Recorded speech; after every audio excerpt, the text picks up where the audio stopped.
Dum. I'll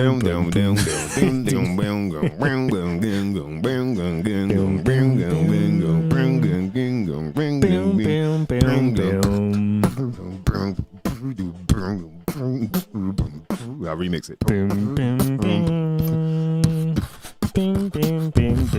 You mind laughing at my beatbox?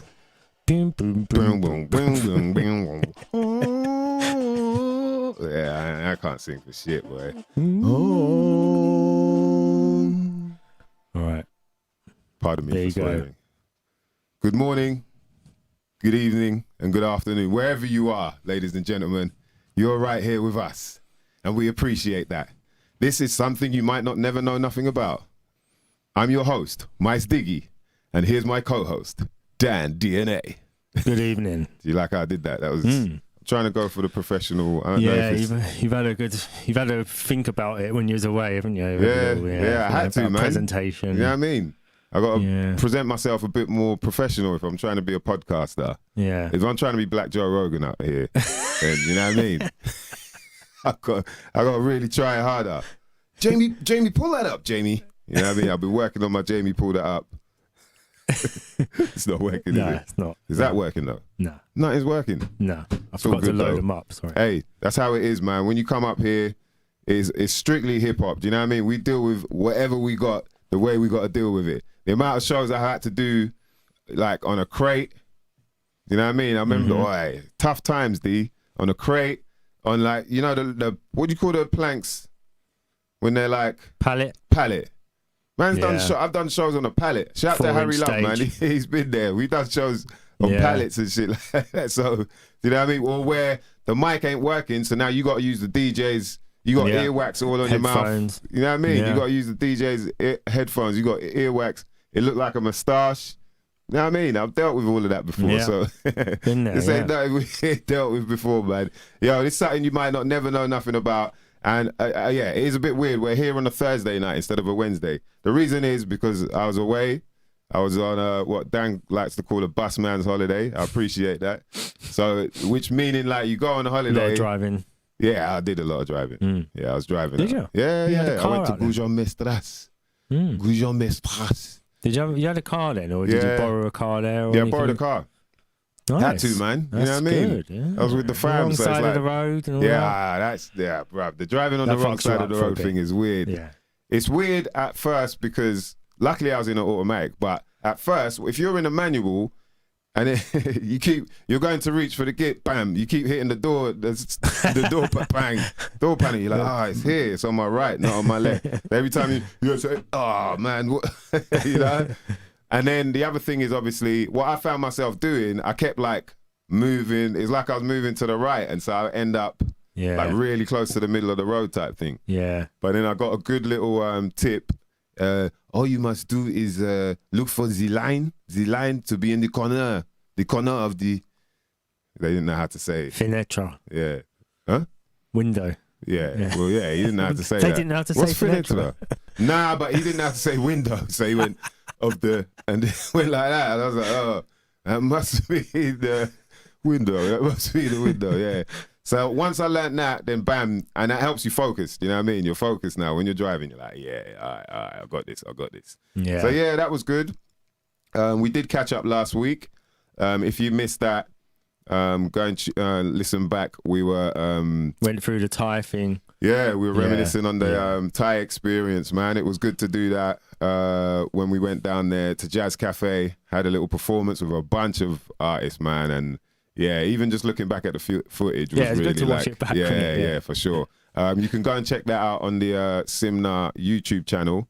Yeah, without our extra commentary. Yeah. Or you can watch the show and have us saying stupid stuff over the top of it. Well, not stupid, but you know, we're having a bit of fun on there. Yeah. So you know, either way, you can do that. And of course, always, man, rest in power to TY. Shout out to Shorty Blitz, man. He posted a crazy picture of him tying A-side. I've forgotten what magazine he said it was for, but it was like around the time when they had been signed to Bear Mountain, Maceo, which is DJ Maceo, De La Soul's label. And so it's crazy seeing that because you're like, rah, that's what, Shorty used to have dreads, and he a lot of the time he'd wear them like that. And then Ty was just, you know what I mean? He was little Ty then. It's not like blenched Ty. Yeah. It's crazy, man. So you just see and you go, oh, right, that's I Am a Don Ty. You know, like madness, man. But yeah, so Tiny. go and listen back to that show. Shout out to all the people locked in already. Big up the original rockers. Test, yes. I like that name, man. That sounds like we got some aficionados in the building already. Yeah, shout out to Robbie Love. Big up to Nice One JM. Oh, and he says R.I.P. Derek B. Of course. A legend right there. You know what I mean? And we're going to get into some legendary talk tonight, man. Trust that. Looking forward to this one. You know, we've mentioned to the panel already, so we better let you lot know that we are popping our Zoom panel cherry here tonight. So if there are any technical hitches or whatever, don't blame us. You know what I mean? Blame Zoom. Blame the Illuminati. Blame whoever else you want to blame, but not us, yeah? No. No, so yeah, if there are any hiccups, you know, it might happen, but I think we'll be all right, man. Yeah.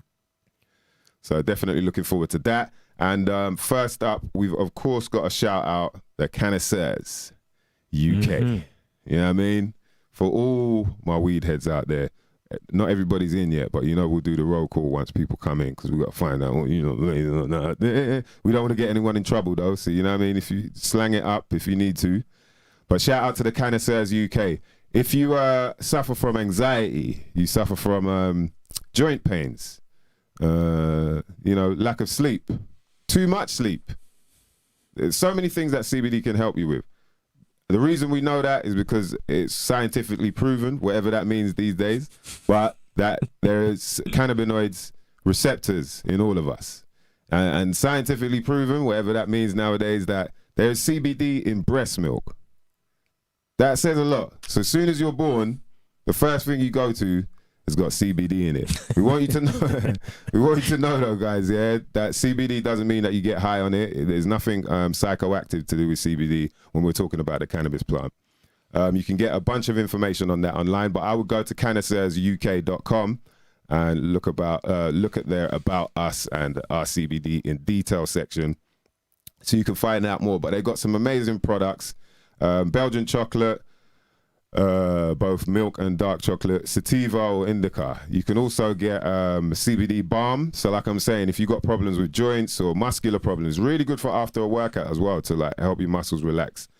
They've got that CBD balm with natural coconut oil, cold pressed. You know what I mean? We don't mess with the other stuff. No. Shout out to Connoisseurs as well for their indica CBD oil spray, because that, like I said, man, if you know, for me, I'm awake a lot. You know what I mean? And you get, after a while, you get used to being awake too much. And then this stuff really helps you get a good night's sleep.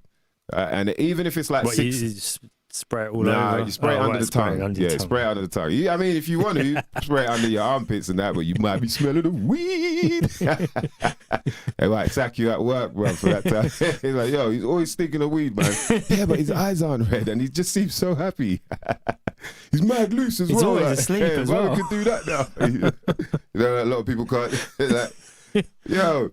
So yeah, CBD spray. And the cool thing is they've got indica or they've got sativa, or you can get full spectrum. I go for the full spectrum because I want the full shot. Bang. You know what I mean? Like, and when it hits hard. I cannot forget the chocolate stirrers because I was amazed at these. Basically, you know what I mean? Chocolate on a stick, but CBD infused. Yeah. You dip that in some hot water, spin it around for a few minutes, then bam, you got hot chocolate. Yeah, that does sound good. Yeah, it'll give you a good sleep, man. And guess what? If you go to connoisseursuk.com, when you hit the checkout, type in Simna. Yes. Simna, guess what that is? SYMNNKNA.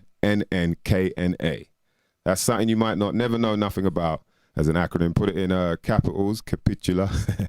Yeah, I want to talk about that. I found out a bit more about capital letters. And uppercase. Yeah, uppercase and all that. Well, yeah, uppercase is a nice way to say it, but the dark way is capital. Kaput.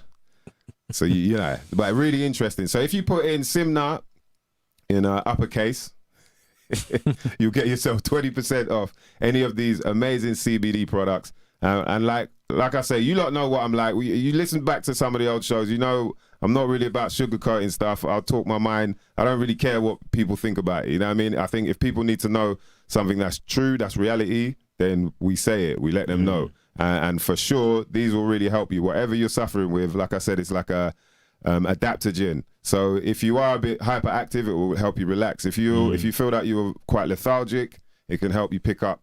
You know what I mean? It basically give you that homeostasis, what your body's trying to do. Homeostasis, I should say. That's Dawn and David talk. Say it properly, you know what I mean? I'm trying to get more professional at this, D. Yeah. Black Rogan, what are you saying? Yeah, man. Shout out to CannacersUK.com and make sure you hit them up, man, for sure. Right. There's a good Black Rogan you could use, but it's not. Is it not age appropriate yet? No, not age appropriate. Yeah. So we got to wait, innit, after Watershed and that. We might have to actually wait till after the show. Oh, okay. So we'll never be able to use it then, you say, isn't it? That's what he's saying there, ladies and gents. Right, let's get this on the go because it's going to be a big show tonight, man. I'm looking forward to this one. Like I said, popping our Zoom panel cherry, as well as talking about a crazy-ass night that's coming up. Crazy-ass night. And when I talk about crazy, let me get this up, man. I'll give you a lot of the lineup, man. You know what I mean? You think it's a game round there. You think it's a game round there, bruv. Where we at, D? Okay. So let's get this flyer up. Oh, did you say? Yeah. Man, it's the 30th of September. That's a Friday, 30th of September. It's going to be Hoochinoo Live presents in association with THTC. Woo! Ignorance is no defense. That's the name of the night. And that's the name of the album, presented to you by Kaos Krew, who are going to be performing live. You've also got Genesis Elijah. You got the Lab 79 crew featuring Manage, Skirmish, Rain, Menace, Mendoza, and I believe I saw Killer's going to be there as well, I think. Shout out to Receptor Records, also going to be performing on behalf of them will be King Kashmir, Teach, and Combined Mentals. And that's going to be a lot of fun, man. Mm-hmm. You got The Last Elect, and this is all going to be hosted by Peaches and DJ Sammy J of HFM. Peaches is the all-round entertainer. We spoke to her. I think you might have seen her actually on the video last week. Yeah. But we spoke to her about getting her on the show. She said, look, I want to do it live. I want to be there in the flesh. So we're going to work that out and make that happen. This is going to be happening, though, as I said, 30th of September at Brixton Jam. That's 261 Brixton Road. You know what I mean? Google it if you don't know. And it's not going to be too late for you guys either. It's going to be from 7 to 11. And it's £8 in advance or more on the door. You can get tickets from gigs.hiphop. And boy, let's get into this, man, because first of all, you know what I mean? Before we get into who's going to be there providing the music, we get into who's actually there making sure the music can be provided. Theo, where you at, bruv? I'm on. I'm alive. Yeah. Cool. Thank you for having us here. It's great. It's great to be back on on the podcast, on the something you might not never know nothing about podcast. First you're time. A G. Nah, you're a G. Where's the... I did have it written down. But anyway, just a little correction to the lineup for Lab 79. Killer's not on the lineup, but it's Apex Zero that is going to be performing. He was a late addition to the lineup, but he's explosive. So we're looking forward to that as well. Yes. So yeah. So this is another big one, bruv. And we know when we were talking about, I was saying like, yo, Brixton Jam must love you. And then you were saying that actually that was the last gig you did, innit? Brixton Jam. Yeah, the last show we did, that was November 2021. That was the Panacea launch party, as well as the Lead by Example, Ramson Bad Bones launch party as well. And I mean, that was November. You know, we used to do 8 shows a year. We used to do festivals, and we're still just trying to get back into into the flow of things. So at the moment, we're doing shows a lot less, but we're looking to ramp that up, and we're very excited about the show coming next week. Would you say the doing less shows is since the whole flamdemic and all that? Yeah, I mean the pandemic killed it. You know, it killed it for so long, and then I think it's harder to get people out. Mm. It's harder to just get back into things. And yeah, never mind live events, but even just going down the pub, it's just kind of killed social, you know, the whole social aspect. And people are talking about putting on shows in the metaverse. I don't want to go off on a tangent, but you know, like you don't even need to leave your house. Just Yeah, like well, show up you know, but what in kind a of show is that? virtual Brixton Jam. You don't even need to come down for real. So, you know, things are changing, but the live element of hip hop is so important.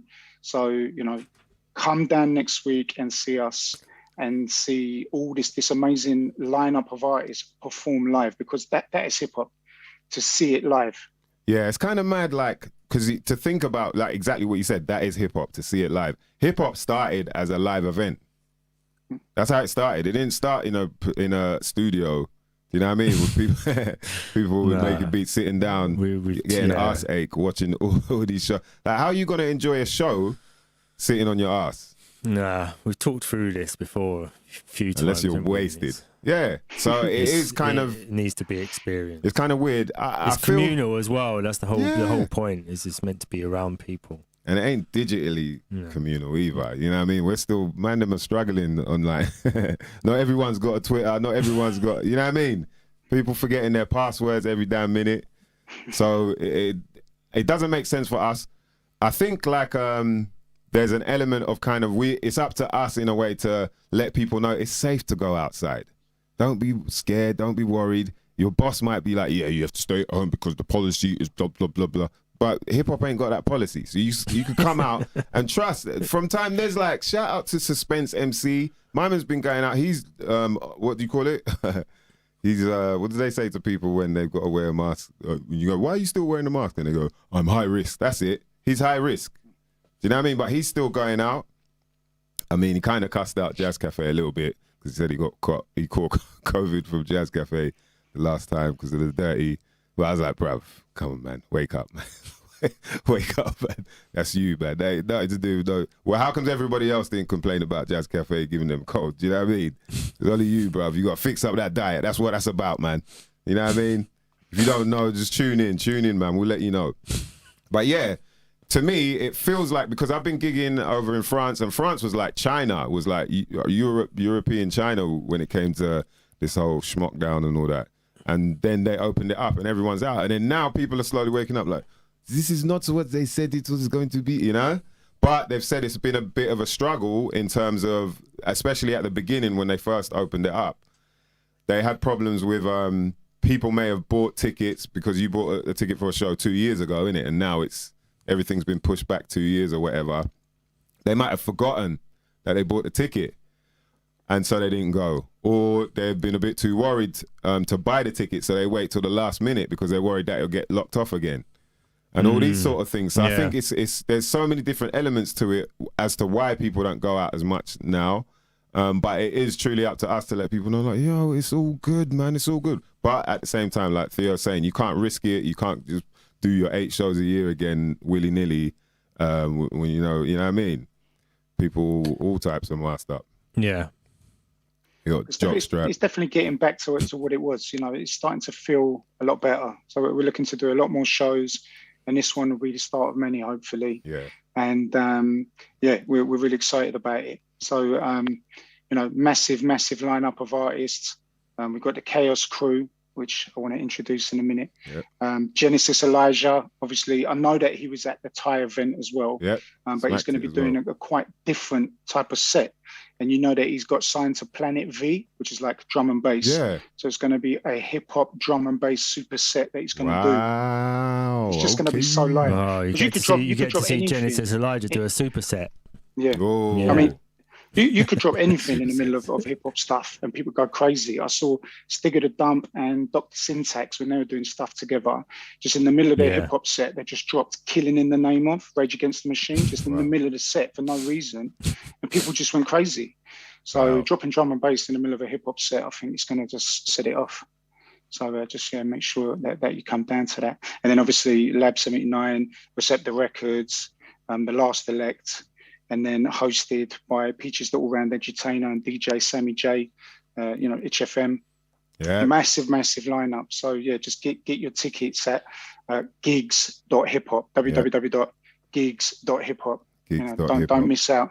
And Theo, man, like when we told you before, like we love the fact that you always step outside the box a bit. You're not always just like stick to one group of people performing at your events. It's like it will be different styles of music and whatnot. And how did it come together with the Kaos crew thing? Like, how did you discover them? How did you find out about them? Well, the thing is, we were part of a community, if you like, called Of the People, and then Mice, I know you're part of that as well, the whole Rodney P collective. And you just get chatting with people in the group, and I found out that Kaos Krew had this rich 30-year legacy, and I wrote a whole article about it on ukhh.com. Talking about the beginnings and an album they had been working on back in the 90s with some of the big names of who went on to be big names now in UK hip hop. And they've been working on this album and it got shelved. And I've seen this sort of thing happen before. And they decided to dust it off and release it, follow it up with another album, follow it up with 2 solo albums. And then suddenly these guys with all this kind of legacy this within UK hip hop have just exploded, and they're just hemorrhaging hip hop albums all over the place and just absolutely killing it. So I wanted to sort of capture that lightning in a bottle and just push them out on a stage and do a show around it, stitch a show around this group. So yeah, it's a very exciting time. So you've got to come out and see these guys. So it's via the actual Of the People group. That's how you found out about it. Yeah, that's how me and TJ Chill started talking originally. Ah, that's sick, man. All right, so let's bring in one of the people helping to make sure that the music is right. It's going to be a big task because you got a bunch of performers there. But we got HFM aficionado up in here. DJ Sammy J, welcome to the show. Some feminine energy for once. You know what I mean? Oh, that's me. Hello. There you are. How you doing? I'm good. Thank you for having me on the show. I appreciate it, man. Appreciate it. And appreciate what you do as well, man. I definitely see your name floating about nearly every day in terms of supporting UK artists. And, it just shows how important it is because how many DJs we got out there that used to that don't anymore because it's like, that's not where the money's at, whatever reason. And so for me as an artist, I always appreciate it anyway because I'm like, this is where I came up from, the open mic scene. From the open mic scene, I started meeting other producers, meeting producers, other rappers, but also DJs who were like, yo, send me your music. And she's one of them types where it's like, she's not afraid to ask you like, yo, can you send, here's my email, you know what I mean? And it's just funny because you don't see that as much anymore. And you realize like, wow, there's a lot of things missing in this scene that are part of why it's not where it should be. Mm-hmm. But how did you get into like the hip hop scene here? Well, I don't know what happened with me. I got dropped on my head as a baby or something. I have no idea, but I've just always been drawn to like the kind of realist, rawest, most lyrical thing possible. When I was like a little kid, obviously that wasn't underground UK hip hop. I hadn't heard it at that point. It was more like when I was a teenager. Yeah. But I've just, the most realist, rawest available thing, I've always gone for that as an option rather than the most commercial thing that everyone else seemed to be going for. I was kind of not drawn to that at all, like ever. Don't know why. I think that happens with a lot of us, innit? Where it's like, and it's just carried on. It's something I feel like I have to do because I can't not do it. Yeah. Like you grow up and obviously it's like Capital Radio, you know what I mean? Whatever's on that your parents might have on was doing the dishes, this, that, and the third, then Top of the Pops. But then there's somehow, some way, and that's why I always ask people how you got into it, because UK hip hop isn't something that, yeah, man, I heard it, blah, blah, not willy-nilly type thing. It's like you have to, I got into this via, I usually say the big brother thing. Like there's always someone's big brother or your big brother used to buy records. They used to buy records and then you sneak into the room. More just like, I got into hip hop just by kind of, there was chart music on in the background, but then I'd hear something that was hip hop and that would attract me. And then, I realized hip hop was a thing and I loved it and just started searching out, shows that just did that, and obviously got into US hip hop first, and then like garage, and then kind of realized UK hip hop existed, basically. How did you get into DJing? I just kind of, even before I was a DJ, I was the person bringing the music, if that makes any sense. Like, if I was just hanging out with a few friends, like, I'd be the person choosing the tunes. No one else was too bothered or whatever. My car was always the place to go to for good music. And then as far as DJing, like when I started actually going proper out, when I was, I don't know, 18, maybe a little bit younger, I could just always hear like when a mix was coming. And I didn't realize that not everybody did that. And then my friend said I was weird. So It's a superhero gift. No, but yeah, it's like I'd hear one superhero beat thing. and like know what tune was coming in and stuff. You start getting mad excited. People are like, yo, what's going on? I'm still singing the chorus to this. I didn't realize that was like unusual, but like, yeah, my friends I was with at the time weren't DJs, and yeah, they were just like quite, I don't know if they were impressed or just thought I was nuts, but it was like my party trick. I could tell any tune from like one beat, and everyone else is busy, I don't know, dancing or whatever, and I'm just like, oh, that's coming in. Like, wow. So I mean, it took a while. Like, it wasn't an instant thing from the moment I did that. It was more like a process before I actually realized that's something I could do. I had a lot of respect for the art and didn't see it first of all as something that I would be able to do. But eventually I was just like, I can't not do this. So was it like because obviously with DJing, like as an MC, you just pick up a pen, you know what I mean, or pick up a mic. But with DJing, there's the whole equipment thing. Like, what do I need? Like, where do you find exactly. that out? I mean, I kind of just picked up an awareness of what you need. I didn't get it straight away. I probably even got into presenting before I specifically got into DJing, really, a long time ago. Yeah.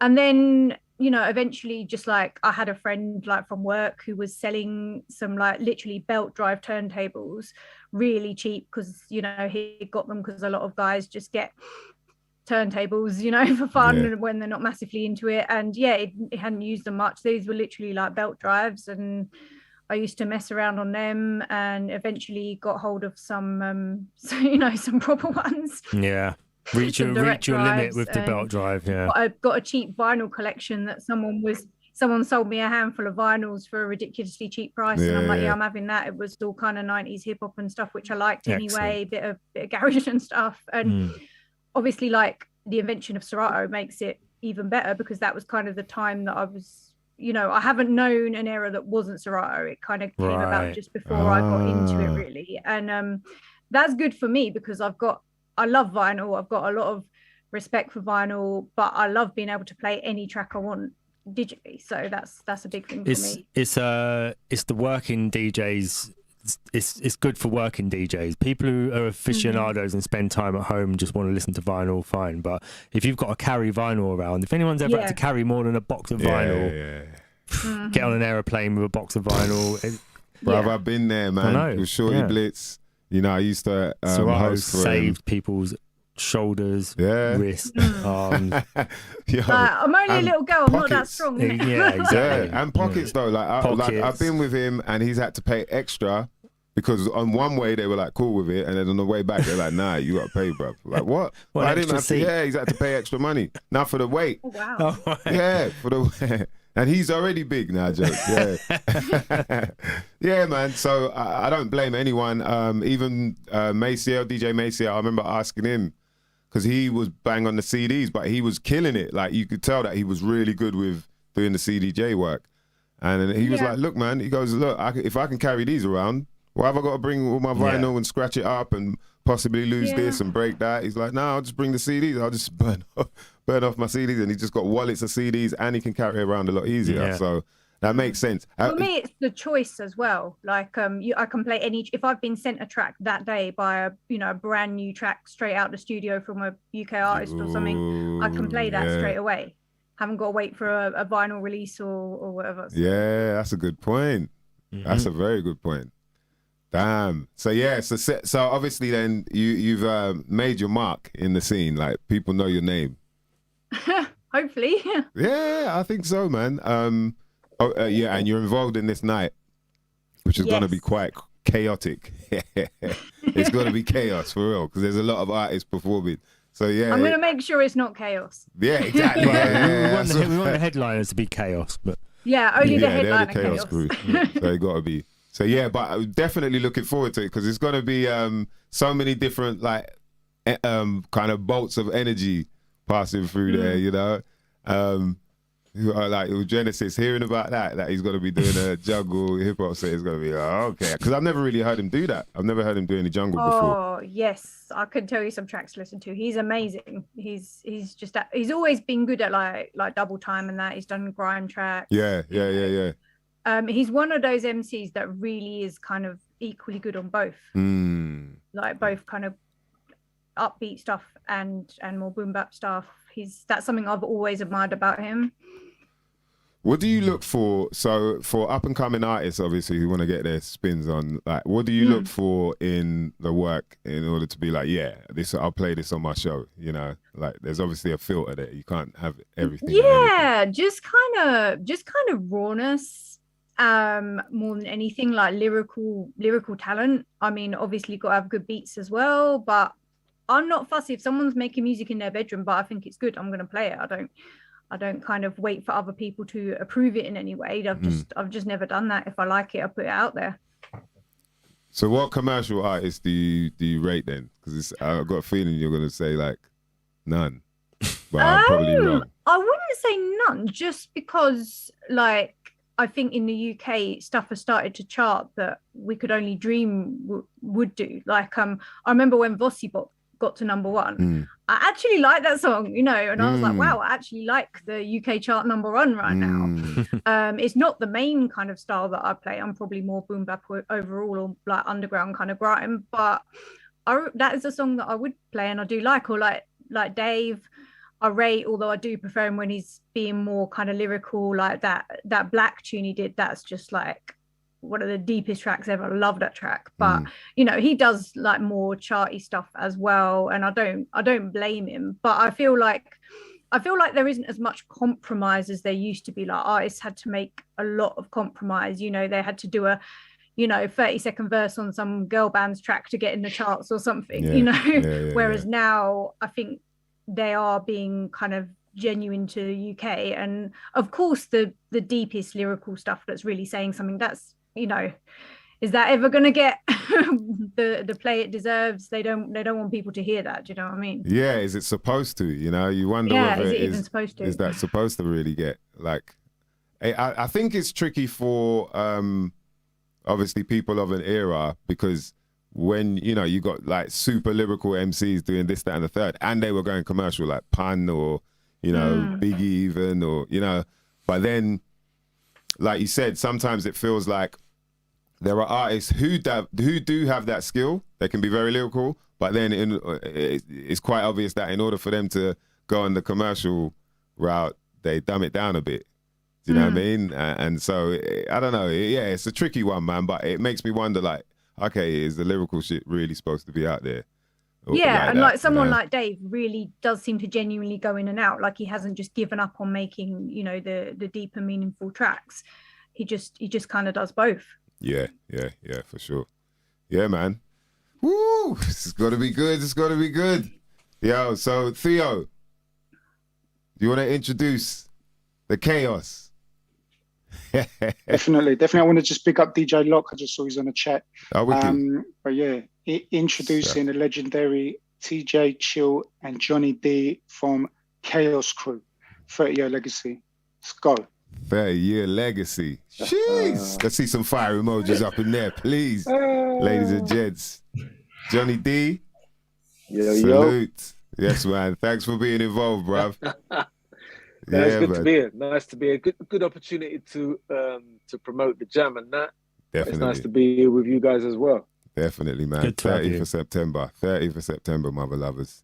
We're going to make sure you lot have that imprinted in your brain. You know what I mean? Yo, so yeah, man. So we've been looking at the whole Kaos Krew thing, and obviously Theo was talking about it. But yeah, we need to step back, like go back in time. I guess 30 years, is it? Yeah. 30 years ago. Yeah. Well, this is the thing. This is the 90s. You know what I mean? It weren't even that long ago, but this is the 90s. Yes. TJ Chill. So going into the late 80s, right? All right, late 80s, yeah. You guys, where you from? You're North Wheezy? Is it? Yeah. Yeah. We are North Wheezy. That's where it all sort of started.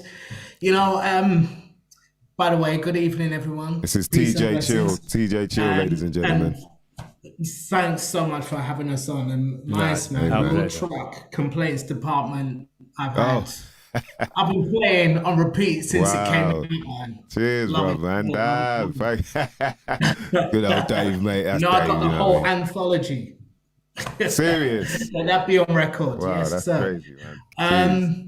Yeah, so in terms, I'm not one who likes to talk about way back in the day, but because the story hasn't really been told, and this is a great opportunity, we're amongst friends. Yeah, man.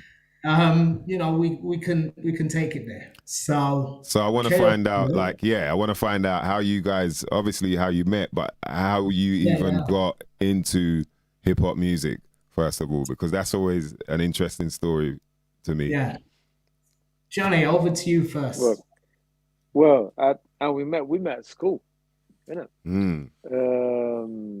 What year was it? Must be 83, 84. Yep. Met in school at a time when, if you was into hip hop, you was into all of hip hop. So it was you'd be breaking, popping, graphing, rhyming. Everyone was into the whole thing. Yeah. So we was in separate crews, and Chill and his crew was doing a little thing, and you know, it was back in the days stance. I was like, what's this? And after that, Joe reached out and we was like, right, actually, Johnny, man, come into our crew, man. Let's do a thing together. And ever since then, well, sure, tell him the rest, bro. Indeed. So, the Kaos crew officially started in 1985. Wow. Is when we started. But then, you know, I was into hip hop already from 1980. Johnny, you would have been into hip hop from when? Similar, maybe a little bit afterwards. Electro as it was then, because it was oh man, electro tunes. And yeah. And was that like, so where are you hearing this music? Was it on radio or? It's well, as you alluded to before, Big Brother. So I've got an older brother, Herbie Hutch. Shout out to Herbie Hutch, and he's 3 years older than me. And we used to get tapes from our cousins in America and from friends. So we used to get those original Zulu Nation tapes from way back then, before the records were released and stuff. I have a clear memory that people used to say on the tapes, you know, this is the year 83, when it was actually 1981. Wow. And I don't know if that was because of like what we find today. You sort of record a tune, but you know you're not going to release it until when So he was into the electro, and I used to hate it. But then when you keep hearing music again and again and again, there's always one tune that stands out.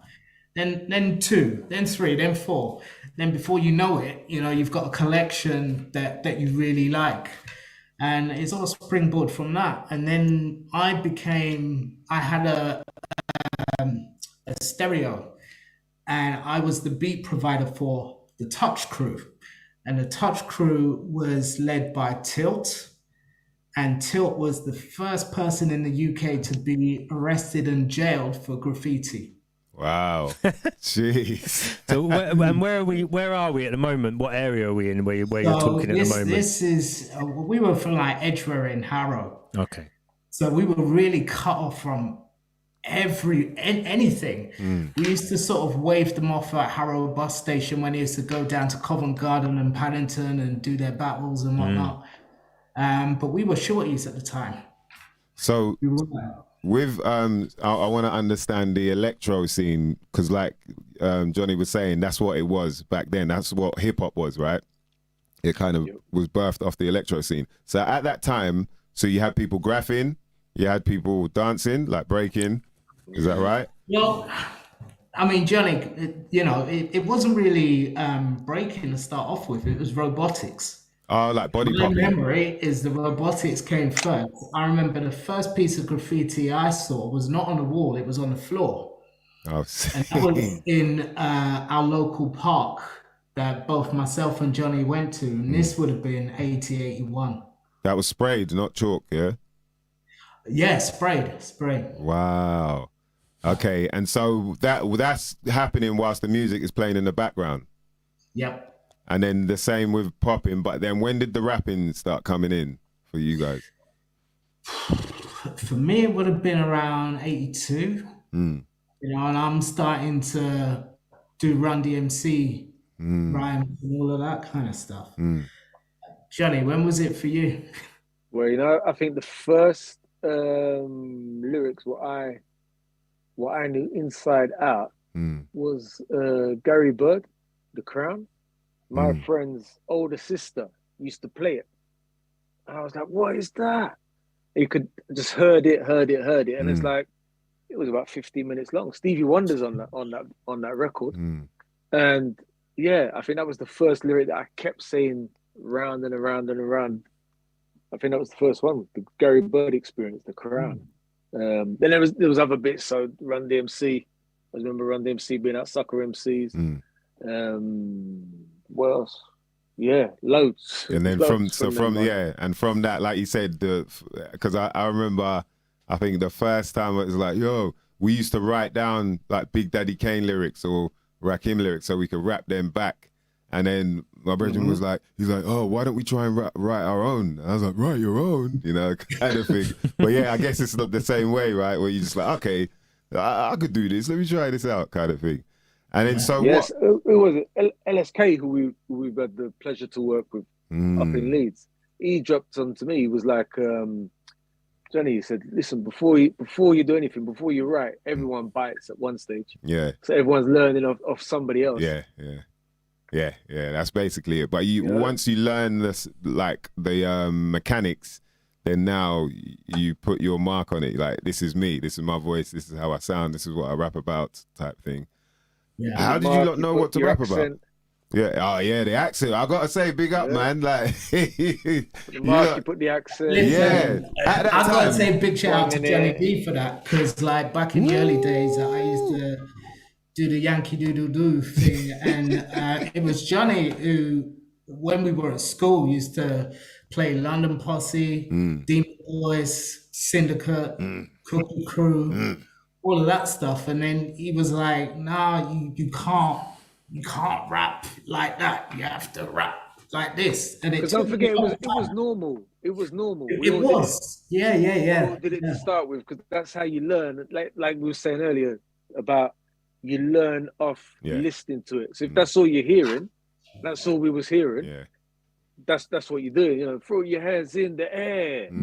That's what you're doing, because it's when you develop and you start to put your stamp on it and you're hearing other things. And what was out in the ether, so sound tapes, London Posse. So who was the first? Who was the first UK voice you heard?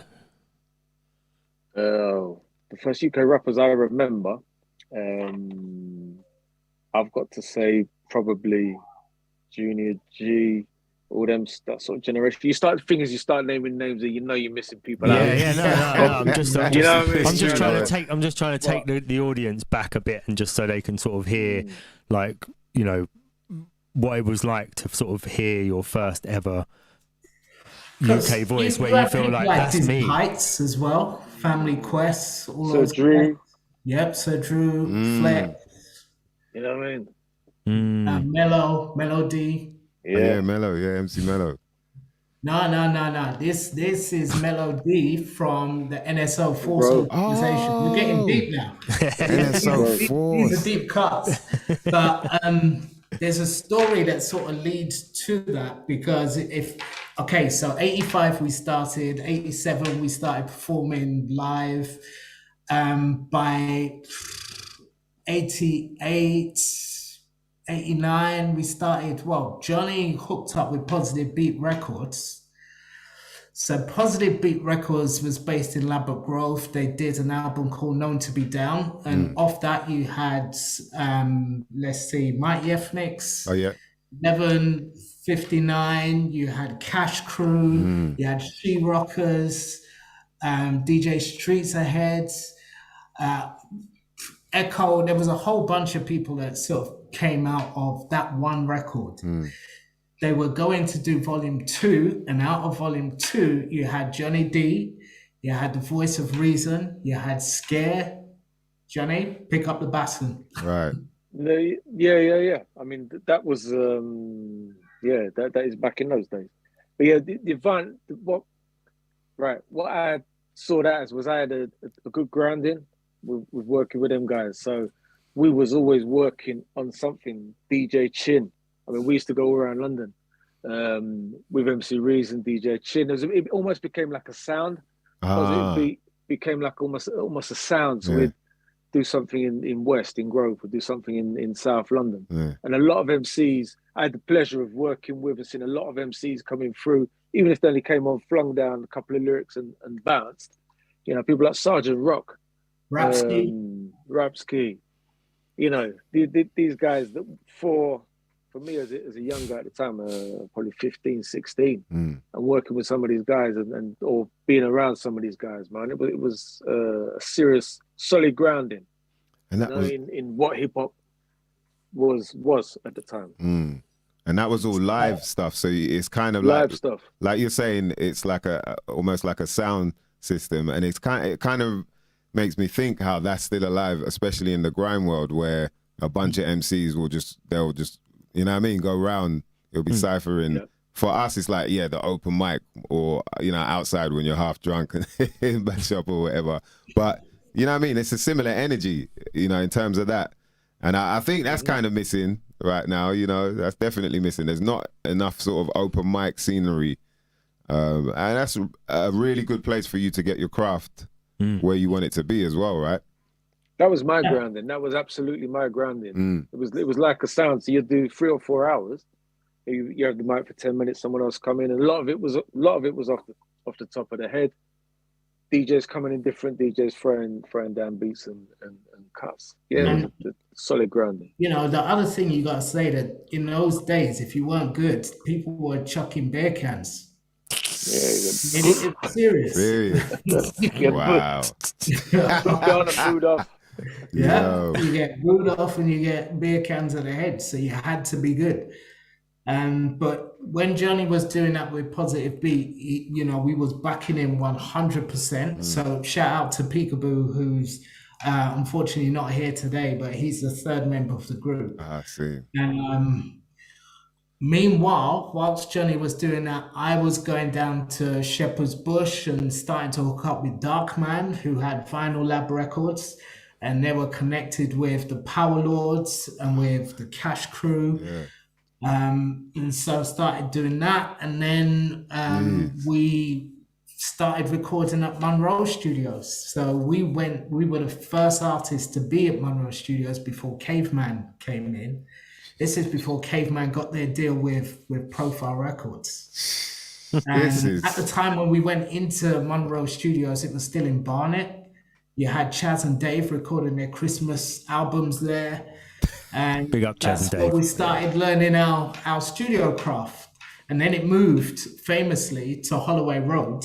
When it moved to Holloway Road, then you had the likes of Scientists of Sound and Brotherhood, and Mighty Ethnics came there, London Posse came in, MCD and Silent Eclipse. Wow, Silent Eclipse. So, and then eventually through our recording, Black Twang came in. So it was like a London version of D&D Studio. That's crazy. Monroe Studios. Monroe Studios on Holloway Road. Holloway Road. Jeez. I've got to say, someone put something in the chat about Power Lords. And I know Eddie from Power Lords was looking to do like a Legends track with a load of MCs on it. Someone put it in the chat. DJ Loke. Yeah, DJ Loke. That's what DJ right there, man. Yeah, boy. He says, hold tight, Bam from SOS as well. Jeez, okay. And Son of Noise was there as well. Ooh. I mean, there was a whole bunch of us that was in there. Now, what happened during that period was we got a development deal with Abbey Road. And hold on, wait. Slow. We gotta slow this down now. We got wait. So you're at Monroe Studios. When you're saying we're working there, what's going on? How is it like? So you're writing and recording there, and other people are coming in and out. How is it working there? Yeah, so it was a commercial studio. So we were basically paying for studio time, but we were dealing with reel to reel. It was a completely different world in terms of like record production. Analog. Back then, completely different. Editing, they were still using a razor to cut the physical tape and sellotape to tape it together to do edits. He's not don't know nothing about those taping tape. Jesus. 2-inch reels and half-inch reels and all of this kind of stuff. So I mean, it was very primitive, but the guys who were in there, so you had Principal who was producing for Caveman. He went on to produce for Black Sheep. Well, so I mean, we were in the heart of all of that. Yeah. Now, a lot of talent, just a lot of talent, a whole bucket full, a vat full of talent. Okay, so you're on your toes now. Yeah. Well, so on the side, what happened? Back to my brother, who was the one who got me into hip hop in the first place. He started speaking with an engineer at Abbey Road called Darren Godwin. And at the time, the only person they had in Abbey Road was Chesney Hawks. Big up Chesney Hawks. Yo, Chesney Hawks, that's rude taking boy. Chesney Hawks, and they said, Bad man Chesney rude.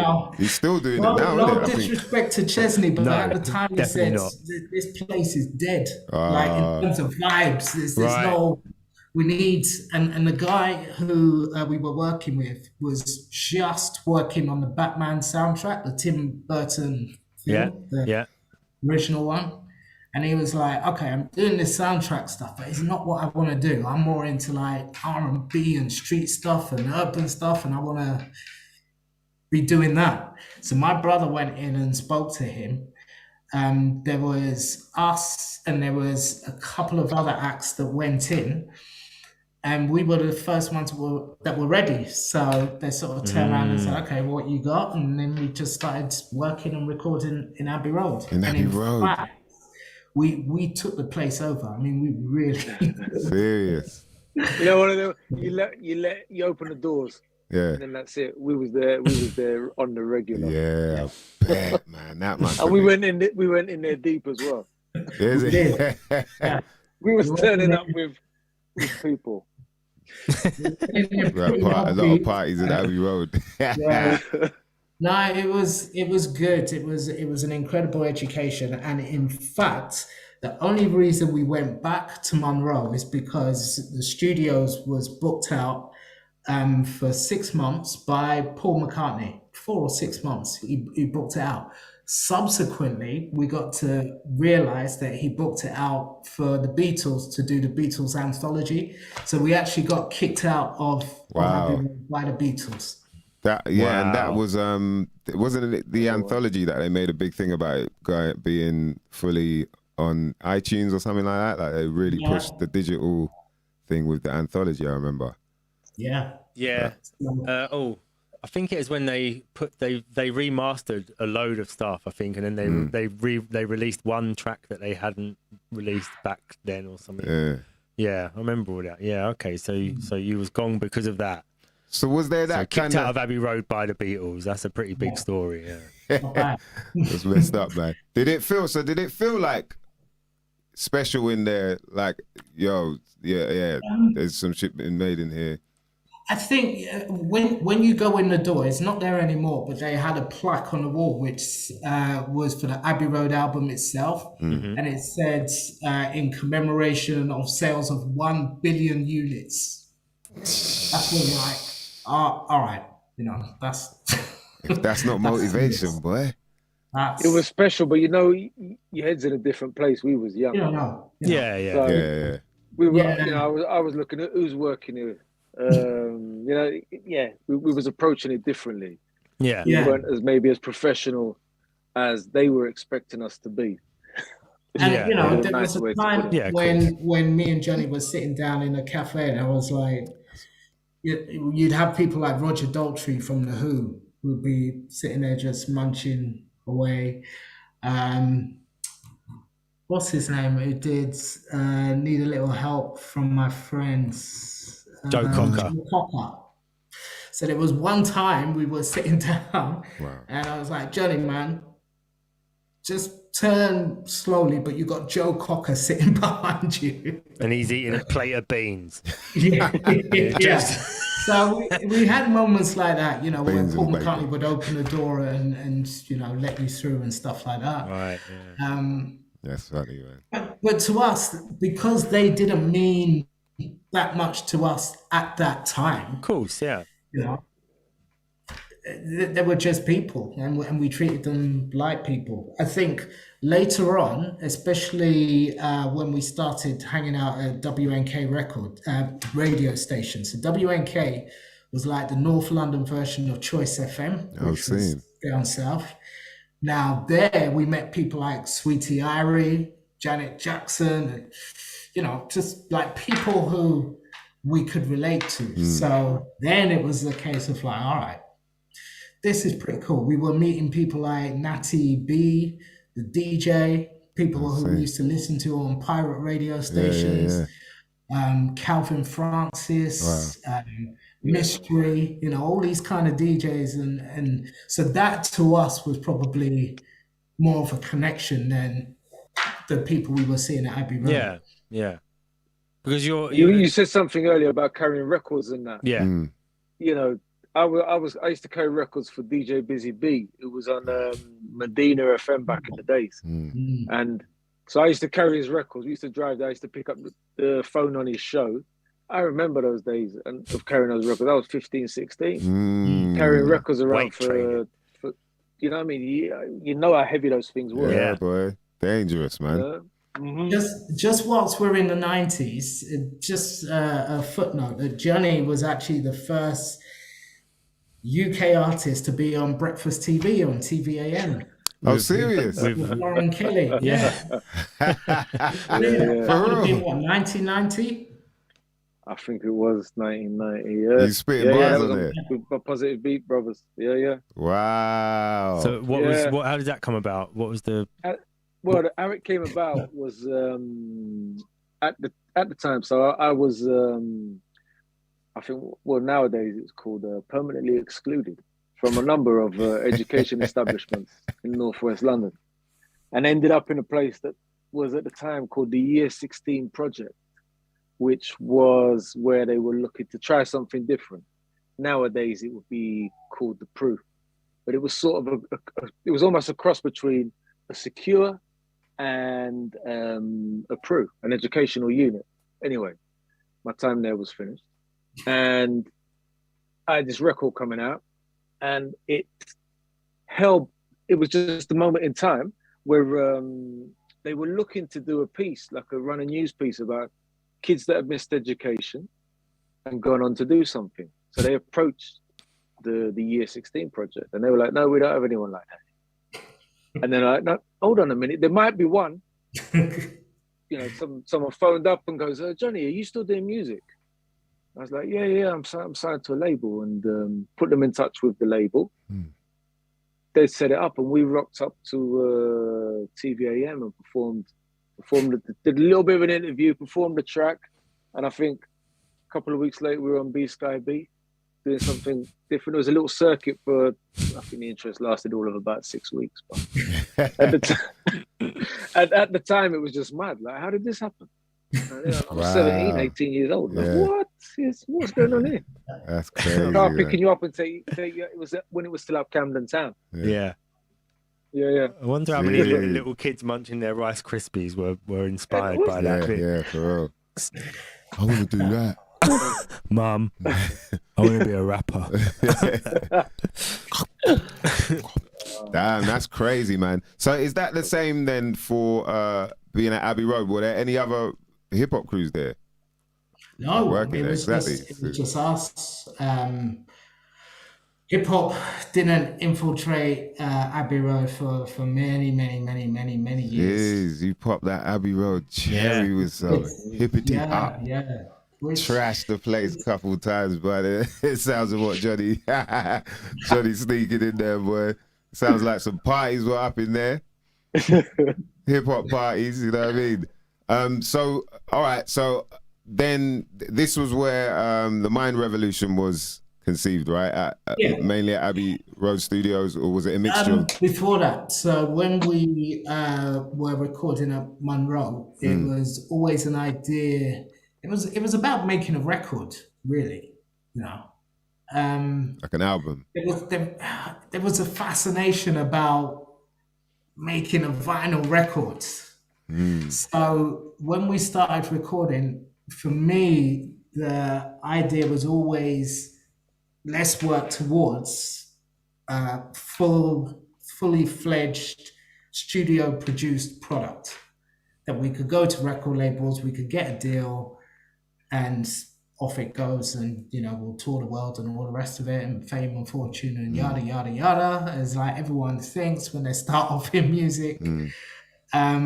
Because it took us a long time to actually, and in that recording, we've sort of released what is presentable, but there was a whole stack on that project. There's about 12 tracks that no one will ever hear, just because, you know, we had to set a quality standard and make sure that we met that. And basically it got to 97 when we finished it, and we were recording with Black Twang, and they had finished their first album. So at this time, Tony had dropped the other guys who were part of it, VRS and DJ Rumpel. So Black Twang was actually a group before? Yeah. Well, so it started off as Split Decision, which was a swing beat type of Teddy Riley group. Wait, what? They were on Go for the Juggler.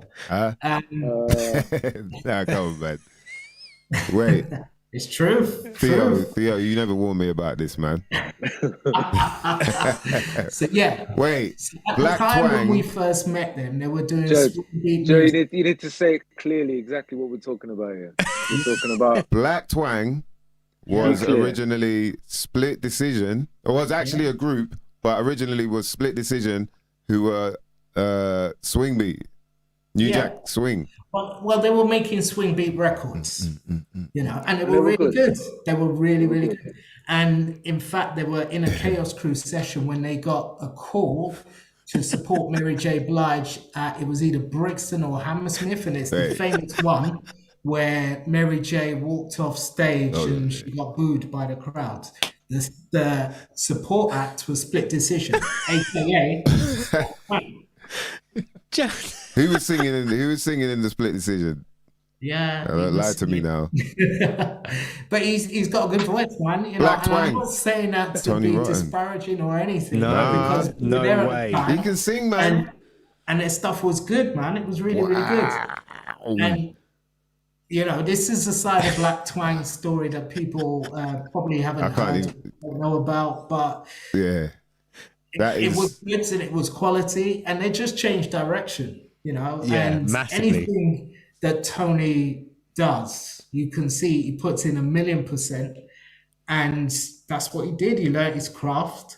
I used to go up to the studio door in my ear, listening to what he was doing, going, wow, man, he's learned how to do the snare. He's learned the hip-hopping snare. How's he doing that? He's got the high fade. Yeah, I heard. the satin suit. He's got the clip top. I heard Black Twang actually develop, you know, from where they were to what they became. And that really was, I mean, Rumpel was excellent at what he did in the production. So was VRS. VRS is a musician. Classically trained pianist. Oh, serious? You know, so they had Michael as well, who when they sort of became Black Twang and dropped the name Split Decision, Michael sort of, I'm not sure what happened, but he sort of left the picture. And then they just started making really banging hip hop. So it's just a switch over from one music style to the next. There was no sort of, you didn't see like a progression into sort of rap or anything. I think for me it was a bit strange because they were making this music that was really, really good, and then all of a sudden they started making my music. Wow. Now that's how I felt at the time. Yeah. Yeah. You know, because it's like when you're struggling and you're sweating and, you know, just trying to get your thing done, and then somebody comes along and they're making progress a lot quicker than you. Yeah, it wasn't the easiest thing for my ego to take at that time. But you know, Tony's talent, it has stood the test of time. He's a phenomenal artist. The music he does is phenomenal. You know, I went from hearing him do the swing beat thing to going to see him perform at Brixton Academy. He's singing and the the swing whole beat. place just rocking and bouncing. So, you know, he's proof is in the pudding, and he Because proved he it. sings so rotten. You know, you hear him sing, so he can sing. Yeah. But it's the swing beat. I'm just trying to imagine the swing beat style. That's all it is. Well, Can't trust. All I can think is, can't trust a big butt in the spine. That girl is. Well, is he going that kind of vibe with it? Split Decision did an awesome tune called Sammy J. Jesper. Now, I don't know if it's out. You could do a YouTube search, and if you hear that, Split Decision. That's them. What's the before they tune? became Black Twang. What's the tune called? Jennifer. Jennifer. Yeah. Woo! Yeah, boy, you're dropping some knowledge here today. Ladies and Listen, gentlemen. I bought that record because I liked it. So We should I'm not push- here to put it down not at all, to not say, at all. Swing, The utmost New Jack respect swing, baby. to Tony Rotten Oh, and of course, everything man. he does. Nah. T, he can come up here anytime, Yeah, man. and crack exactly. jokes, Yeah, man. He yeah, knows. yeah. It's all good. Yeah, man. I got much love for I need to hear this That shit. said, I've got to need see to some hear this shit. photographs, and I've got to I need to hear hear some this Split shit, man. Decision. Yeah, I need to see the pin roll-ups. I need to see the Listen, cliff on the top. front cover, it's got all of them on it. See that It's got shit, DRS, man. it's right. got Tony Rotten as he was The then, leather and medallions. it's got Michael. You see that shit, man. Them hammer pants. Don't hide them shits. Let me see them shits. Yeah. So basically, what happened was, Shoulder pads. whilst we were coming to the end of our album, Mind Revolution, they had finished Network Southeast. So Right. he went Wow. off for, it must have been 6 months going to record labels, just trying to get a deal. And every time he was coming back to our sessions, it was just frustration. It was like, you know, they're telling us to remix this and to, you know, he was just basically going through a nightmare with record labels. So at that stage and at that age, you're a bit sure of yourself, and it was like, nah, man, that's not going to happen to us. And basically, after we finished our album, we went through exactly the same journey. I followed his exact path.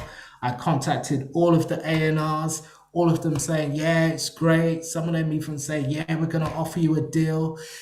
Others saying, yeah, just remix that one track, or, you know. And after we went 6 months, I said, time out. This is nonsense. We got, and then we did a track called Next Version.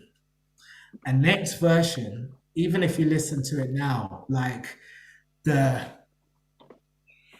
energy that's on that track is the frustration of recording for 7 years, doing a finished album and not being able to get it out. It's got me and Johnny on there. We're screaming. We're screaming on there. Like, the energy of it is just incredible. In fact, if you come to the gig on the 30th of September, next Friday, we're going to perform that track. Oh, okay. So you're not gonna get to feel that energy. You're going to get to feel that energy. Can I ask So, you yeah, something about because you mentioned that it was like 7 years of putting the album together, and then after about 6 months of you pushing to get it out through different various labels, you kind of said, oh, that's it. But do you look in hindsight and think like maybe you could have put like another, you know, because it was 7 years of putting the album together. So then what time limit would you really put on? Because I hear about some artists in America where they've had a track for maybe 4 years or something like that. and they've been pushing it for that long, in a sense. And then once it finally, people are like, oh, they get it, because I think the album's quite powerful, you know. And so, is there any of that? Let me put Do you some look back on reality it? on sort of what happened. You know, it was when we were at Abbey Road, we were using downtime, so it didn't cost us. When we were using Monroe, it's a commercial studio. You know, we were paying for everything: musicians, engineers, studio time, the whole works. After 7 years, that album was costing us, without putting an exact figure on it, tens of thousands of pounds. And me and Johnny, we were teenagers. Do you know what I mean? And we were paying for that out of our pockets by any means necessary. Everything was going into the project. Yeah. So we were looking to make that back through a record deal, record publishing, which is what you do when you're a recording artist. Yeah. And as I say, after 6 months, it was just it just wasn't happening, and we were following exactly the same path that Black Twang had gone. So we'd seen it, and we knew that, you know, if we kept going down this path, it wasn't leading anywhere. Yeah, that's the thing, and that you've said it there, and that's why I ask about hindsight. Do you think now it would be like, oh yeah, of course you don't do what he's done because it didn't work for him. You don't go down the same path. Yeah, I think it was because we were confident in the music. I was certainly confident of the talent that we had and the collection of music that we had put together. So what we did instead, we did Next Version as a radio single. We got lots of play with that. And then life kicks in. So as a unit, we went off to live life. Now, the difference and what people will see when they come to see Kaos Krew is Kaos Krew is more than just a hip hop crew. Kaos Krew is actually family. We are interlinked. We've been together since we were at school.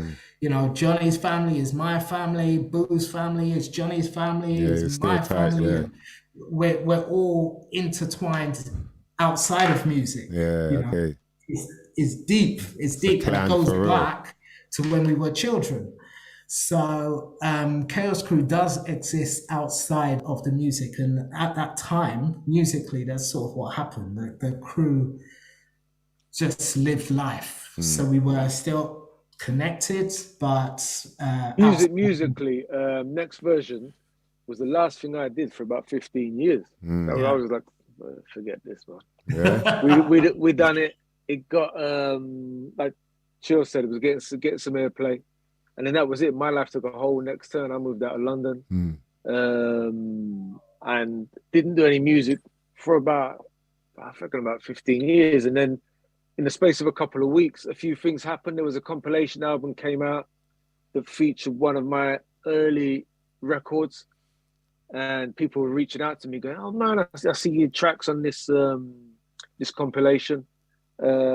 MC Reason, I was working with from Positive Beat. Wow. She was like, you know, I'm doing a thing, I'm getting AWOL collaboration, this group together with DJ Mr. Sticks. Why don't you come in on that? TJ had never stopped doing music. He'd been going all that time. He'd been DJing, working on Itch. TJ was like, bro, let's bring Kaos Krew in. Jeez. I guess about 2013, 2014. Yeah. And then it all started up again. That's sweet, man. That's a wicked story, man. So it's like, go on. Sorry. What happened was we started working on the album Ignorance Is No Defense, and we had Mind Revolution just sitting there. So when we were coming to the end of Ignorance Is No Defense, now the whole world has changed in terms of being able to put out music. So I was like, okay, well, in order for people to understand Ignorance Is No Defense, now is the right time to make available Mind Revolution, just so it tells the whole story. So the whole story is there, because otherwise there's a big chunk of our recording history that's sort of left out. So we thought, just as a novelty, let's make it available. The focus was on Ignorance Is No Defense. That was the focus. And it was turning into a fantastic album, and we can see the potential of it. So we dusted it off, cleaned it up, got it mastered. Big shout out to Ferro Media for big doing up that Ferro, and yeah. mastering it, Femi. And then, yeah, we just sort of made it available. But the response that we got from it was incredible. We got, and it is a time capsule because it was recorded from 1990 to 1997. Yeah. 7 years, boy. Yeah. That's a good number. And if you listen to the new album, the current album, Ignorance is No Defense, in the opening track, which is like an instrumental, at the end of it, it's got like a singing, which is actually my cousin, and that's a sample taken from the first album. Oh, see. We did a track called Latin Trinity. And so in order to sort of wink and nod at the people who know it's us coming back, let's stick that on the end of that track just to say, right, the boys are back. So who's doing the production on the album? On the first album, it was mainly me. Johnny does a track called Windows Are for Cheaters. Incredible track. One take, Johnny D, raps for about 7 minutes non-stop. And then on the second album, it is a mixture. We had LSK on there. I did a couple of tracks. DJ Fingers from the Syndicate did a track on there. We had a guy called Jay Laphonical from Switzerland. We did a couple of tracks on there. I'm sure I'm missing out someone or a couple of Tough Cut. Red MC. Tough Cut did a track on Shout there. out to Tough Cut. Now, the track that Tough Cut did, we tried to encapsulate everything that we've just mentioned so far and tell the story of the Krew from start to end. And it was that track that sort of inspired us to release Mind Revolution, because it's like we're talking about the history, but it's sitting there on the shelf. So let's make it available. Yeah. Makes sense, man. It's better that way as well. Like you said, it's telling a story. And then from then, and also I guess it'll feel like you've closed that chapter for you guys as well. It's like but it's strange because it came out literally 30 years after we first walked in the studio to start working on it. Yeah. I think it's good that you put it out though, for real. That is unprecedented. That's really unprecedented. Yeah, because there's a lot of people who've probably made music and that's it. It's just sat there. They've never really done anything. And when we were at Monroe Studios, PLZ, who was another group that was in Monroe Studios, we did some work with the Demon Boys. Wow. That's never seen the light of day. I would love to know, where that is. So there was a lot of groups that was like that. We're now working on the next album, which is all produced by Mr. Johnny D. So, for real. Wow. And we released the first single from it on Monday. What's the single called? Johnny. Nice and Decent People. Nice and Decent People. Nice and Decent. Oh, so that's dropping on Monday. No, it's released. Oh, it's released Monday, already. so. Okay. Nice. Brand new. Play that at the end. Yeah, we maybe, can play that at the end, man. End, Yeah, we'll look for that. Wicked. As played by DJ Sammy J on the Exposure Show on Itch FM. Shout out to Sammy J. So you've got so there was an Itch FM connection between you and Sammy J as well. Is that? Yeah. I used to go into that? Host a show that played strictly UK. I haven't listened to US hip hop since 2002, and I've been just supporting UK. And so I was on HFM between 2002 to 2007. I used to host most of the HFM live shows and birthday parties and things like that. So that's where a lot of people became familiar of myself. And the reason why I sort of stopped it was because I'm an MC.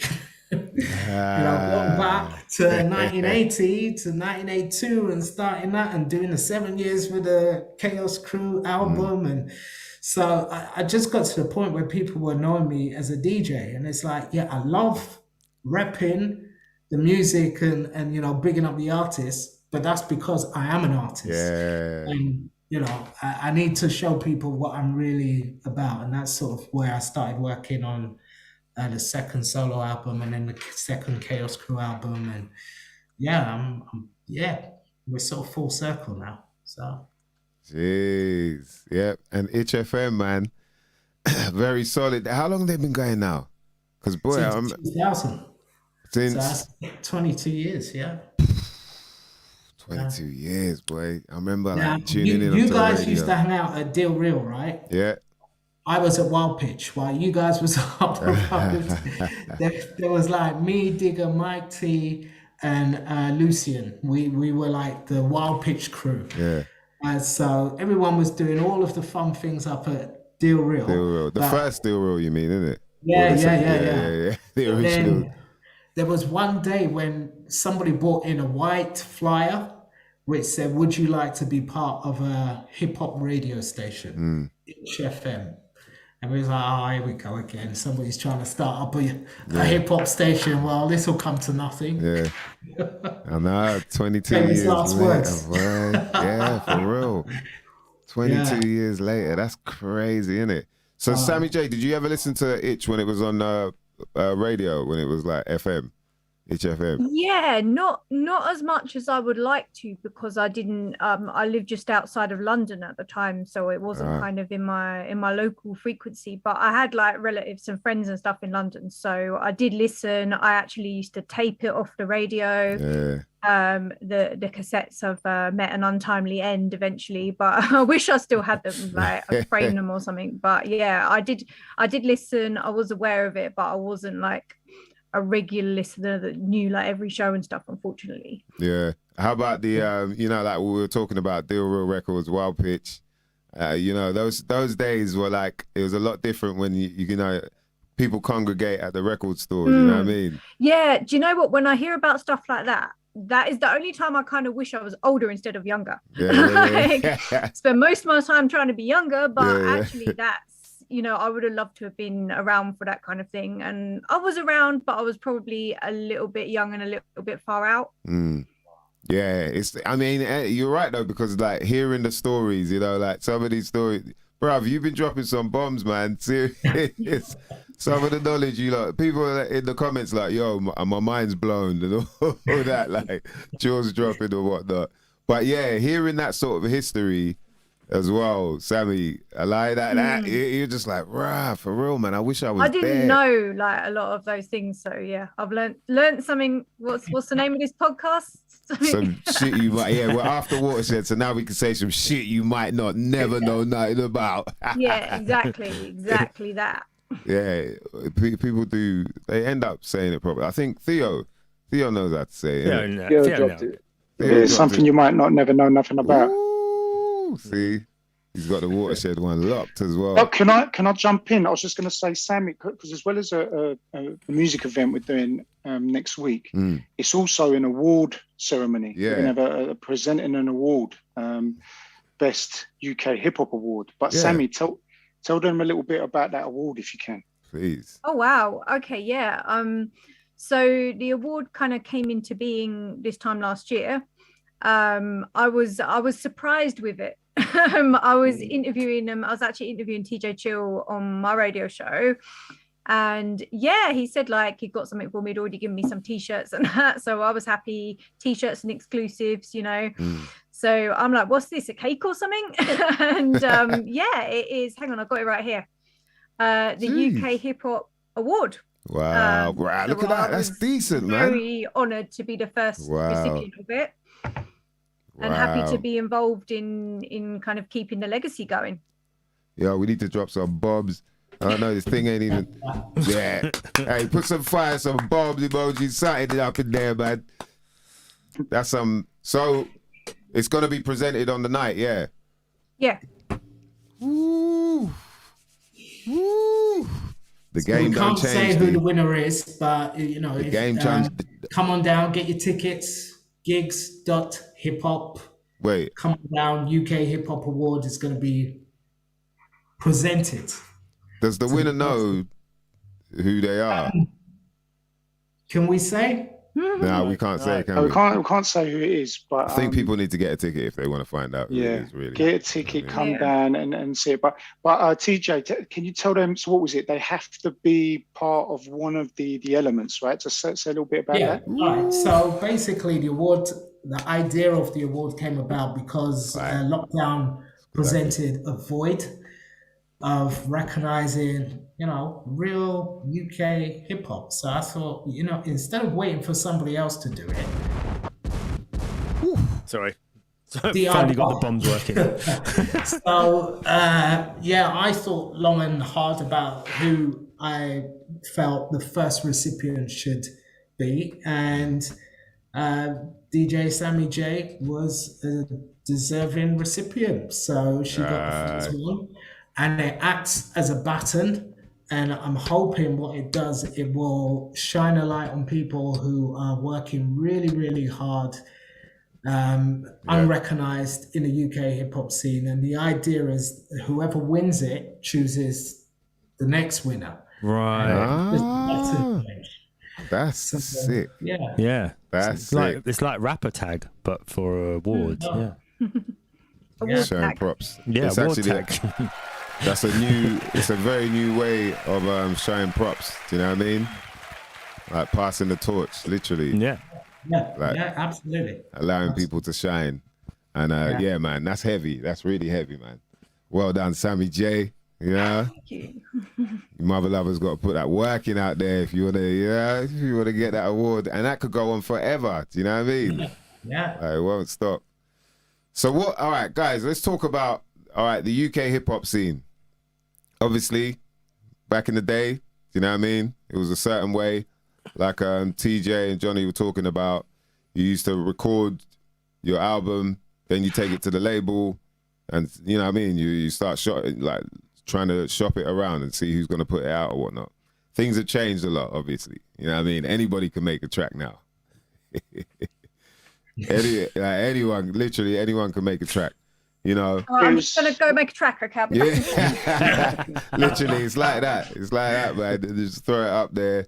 And, you know, so there was a time when lyrics meant a thing. I think we can all agree with that, right? Everyone's about the lyrics and that. Yeah. But the game done changed, you know? And I think Sammy touched on it a bit about how artists may, you know, simmer it down a bit for the commercial side and whatnot. But it felt like there was a time when you could be super lyrical and still make it on a commercial level, right? Or it felt like that to me. There was a time when there were artists that were really, you know, like Big Pun, you know, all doing all of that, but still, so it's quite possible. And Even But Fallacy. was it in Fallacy. the UK though? Was it in the UK? yeah, really? well, this is the thing. Yeah, has it ever been in the UK where super lyrical has kind of got it there, you know, got their due cause? That's the next step though, maybe. That's what I'm hoping. We've come a long way. Yeah. But Do you think we you need to lot tighten it ever up? remember JC001? Remember Yes. that guy? Yeah. Fastest rapper in the world. Yeah. Yeah, but do people know JC him? used to Like- do the Scrubs Yeah. jams. I remember JC from doing the Scrubs jams. That's right. Right. And he was Back. still quite commercially known, wasn't he? So I don't know. I think so. True. Yeah. It's true.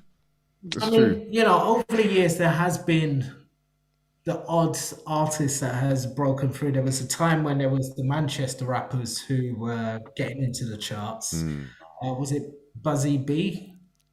Johnny? Remember? Is it Yeah, Buzzy yeah. B? Yeah. Was yeah, that in the 90s? Yeah. The Khaleefs. Yeah, the I do remember that. Oh, Yeah, yeah. Khalif. Yeah. They done a tune for right. Nazim Hamid, wasn't it? Yeah, That's yeah, right. yeah. His walking tune and stuff like that. Khaleefs. I mean, You know, big up Paul Edme Lit- from Khaleefs. Who else? Saying big up Paul from Break. He was part of Breaking the Illusion Ah, up in Breaking Leeds, the and he was also Illusion. part of the Khaleefs.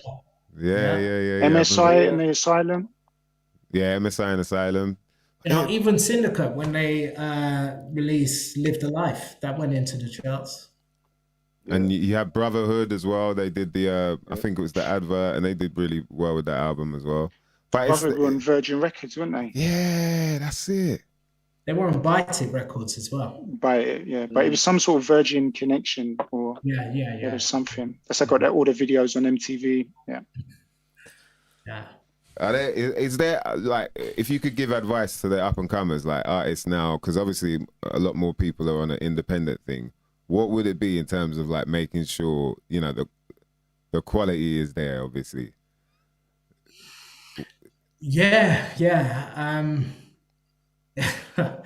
It's funny. I remember there was this artist who was asked that question, what would your advice be? And he said, stay out of my way. That's a good answer. No, I think just do your thing, you know, try to be yourself. Don't copy anyone, and be comfortable in being yourself, you know, and try to be the best you that you can be. And don't be afraid to be true to yourself. The copying thing's hard nowadays, boy. It seems like copying works for you, you know? Yeah, but not long term. Not long term, exactly. You'll never have longevity like that. I mean, you know, we are the epitome of patience. It's taken us a long time. Like where we're sort of getting to now is where I would have wanted to be in 92, 93. But it's paid off. The patience, the crafting it, the getting it right, feeling comfortable with what we do. So we're not trying to be anyone else except us. And when you listen to us, we sound like us, which is, you know, which is great. And people, I guess because it's authentic, people are gravitating to it and checking it out, and they're enjoying it because we're being true to ourselves. Yeah, for sure, man. Not lying there, bruv. Serious, man. People better make sure they get on down. September 30th, Brixton Jam. Listen, we're gonna blow the roof off because we're from that generation of entertainers and performers. So I'm speaking quietly confident, but we know how to put on a show. This is what I'm saying, man. You've come from like the very point of entry of, you know, of the whole rap thing. So you know, you should know how to do it by now. You know, yeah, for sure. When we started, it was about putting on a show. When you went to see LL Cool J at Hammersmith Odeon, or you saw Public Enemy, or you saw Run DMC, and even going further back, so people like Kool Moe Dee, you know, even further back, Grandmaster Flash, we grew up watching these guys and watching how they perform. So we understand the importance of performance. So there was two shows I always remember. When you talk about showmanship, I remember Stetson Sonic in Camden. I think it was a was it Astoria? Stetson Sonic, all 6, 7 of them, all dressed in white, doing their whole show. And Dougie Fresh up I was up Oxford Street back then, and like TJ said, the legendary one was Hammersmith for us to see. Public Enemy, Eric B. Rakim, LL. That was that's showmanship and craft, man. You know, stuff to learn from. It's no that looking down on the ground. If you look back on the video of that, and that's the one 87, was it 87 or something? Second album, where me and Johnny were in the front row.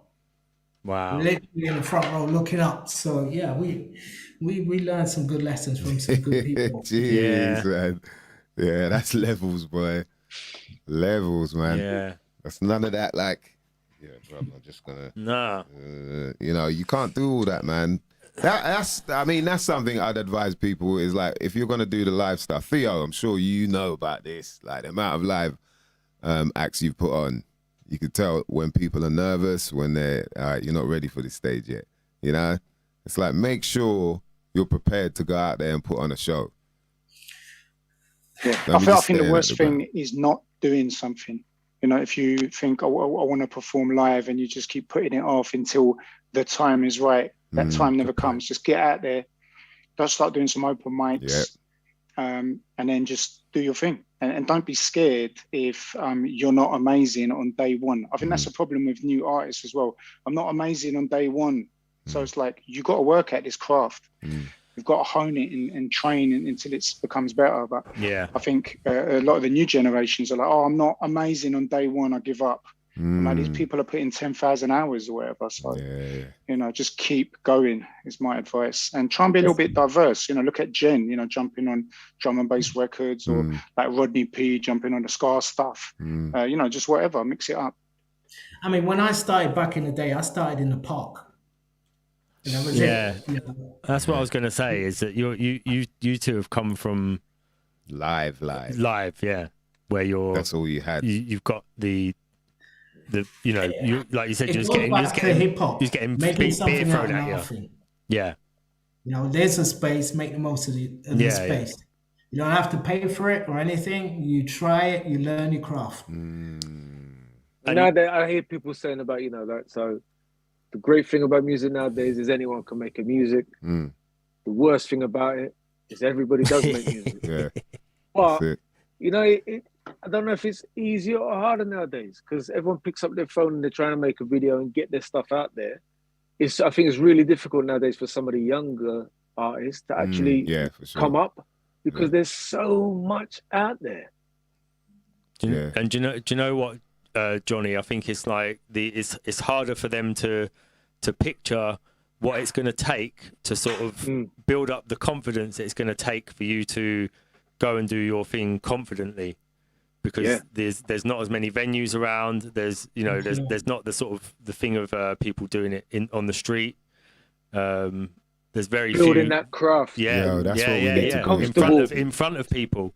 Not just in your bedroom, not just on a mic. You know, there's people releasing tracks that have probably never even performed. Yeah, for real. And they're shook, boy. They got to go see a therapist and that before they can go perform and all that. Man, I think we also have a responsibility of creating opportunities for younger people. So, like for us as artists, if somebody is producing something, you know, encourage them, motivate them, inspire them. Say, yeah, keep going. Yeah, let me see if I can do something with this or work with you with that. So I think, as you start to move up, give back, you know, because that's the way we create opportunities for the next generation. People are saying, though, oversaturation, you know what I mean, saturated with poor quality. Shout out to your more, shout out to Kenny Rebel. So there is that element of it, though, like you encourage too many people, you get too much. The value of the music. Let me tell you about lost the value, man. Yeah. On each FM, what I used to do, there used to be a time when I would play the stuff that I liked, and then I started playing stuff that was sent to me. And then what I realized was some of the things that was being sent to me that I didn't like, that I played, that other people liked. So I started to play more of that. And then just by giving somebody that opportunity, it allowed them to do something else. Yeah, I get that. And now then you're do right. something else. And it got better and better and better. You know, I will say this publicly, Nemesis and Arrogance was an excellent example of that. The first thing they bought, but it got played, and then they went on to make an incredible album, you know, which is a classic. Yeah, it is a tricky one, because I'm still thinking about the amount of bullshit. Yeah, absolutely. You have to wade through before you're like Sammy J. I'm sure you must get sent some stuff where you're like,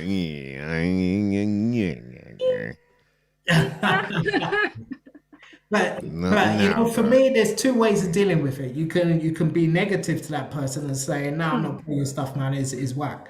Or you can say, "I'm not playing it. This is the reason I'm not playing it." Yeah, that's it. You know, and you're sowing a seed for them to go away and think, and then it's on them to sort of pick. Yeah, I think that's honourable. Yeah, do you give feedback, Sammy J? Do you sort of tend to stay in touch with artists? I try and be nice. And also sometimes another thing you can say is if it doesn't kind of fit with the show. You know, if people are sending me something that sounds like it should be in the charts, whether it's good or bad, that's probably not the kind of stuff I'm playing, you know. Yeah, that's important, isn't it? I think maybe you should set up a club night, TJ, called the Lion's Den, where you just throw beer at people if they're not very good. Because that also helps. I know that encouraging people helps, but also bullying people helps. It does help. Empty beer cans. Empty beer cans. Bruv, in Australia, they crack a beer and throw it at you. Like, but that's a term of endearment. They're like, oh man, you fucking smacking it, bro. Have this on me, mate. Yeah, have one of these, mate. You're like, bruv, the equipment, man. What the hell's wrong with you lot? Yeah, I'll have it anyway. No, because it's sort of, you know, as well as needing the encouragement, people do need that sort of, because it's going to be hard. You're going to, if you really want to pursue the artist's path, it's not going to be easy. Nah, and you need to be hard in a certain way, not hard in a you know, psychotic way, but you got to be able to take knocks and not really take it personally. Yeah. But you know what? The rules to being successful still apply in music. You got to be dedicated. You got to be committed. You got to be hungry, and you got to give it your best shot. If you don't do any of those things, then you know. Yeah, that's plain and simple, boy. I like the way you draw. Hey, that was telling you, right? That right there, gems. You lot are getting some gems up in this mother lover, boy. Yes, some shit you might not never know nothing about. We got Johnny D, TJ Chill from Chaos Krew. We got Theo up in here, Hoochinoo, UKHH. And we got HFM's finest, DJ Sammy J.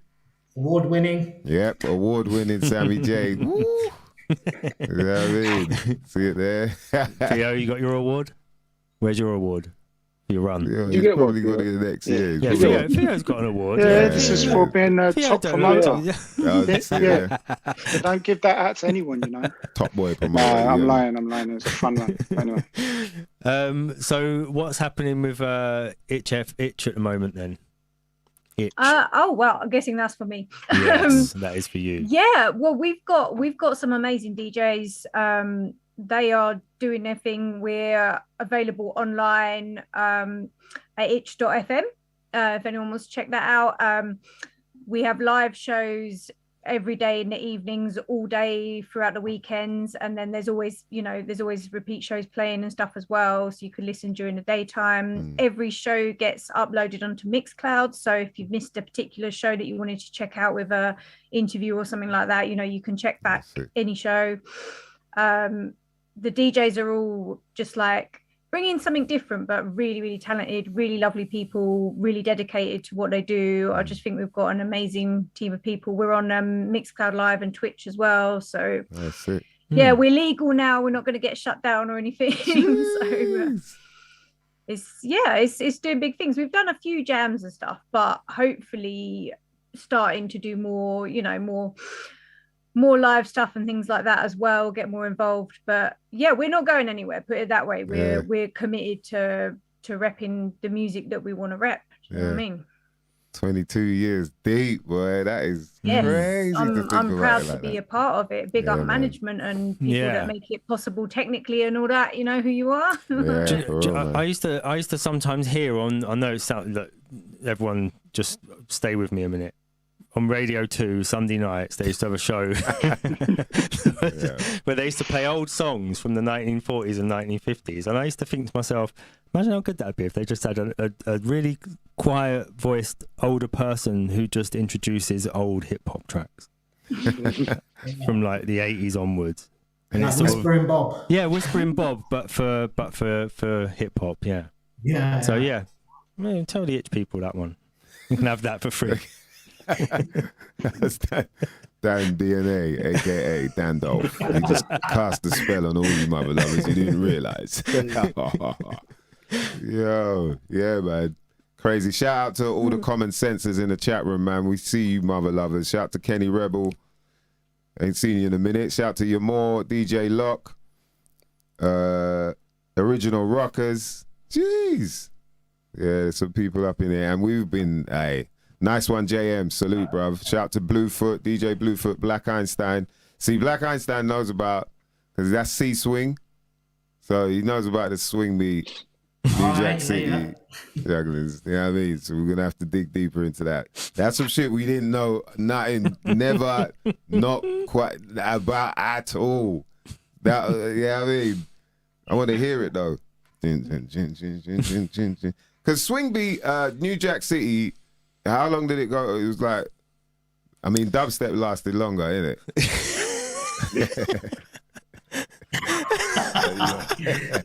How long was New Jack? New Jack Swing was like 4 or 5 years, innit? It had a good 4 or 5 year run. I think Teddy Riley made his Teddy money Riley. And Did Bounce. a track with Michael Jackson and Bounce. Wow, yeah, shit. Yeah, Michael Jackson did a New Jack Swing beat, didn't he? With and the Heavy D rapped on it, no? That one. Yeah, Wasn't that- Jam. Who was it? Jam. Yeah, Remember the Jam, that's basketball it. one? Jam, don't think, black, the black twang, yeah, the Jam, the Heavy D.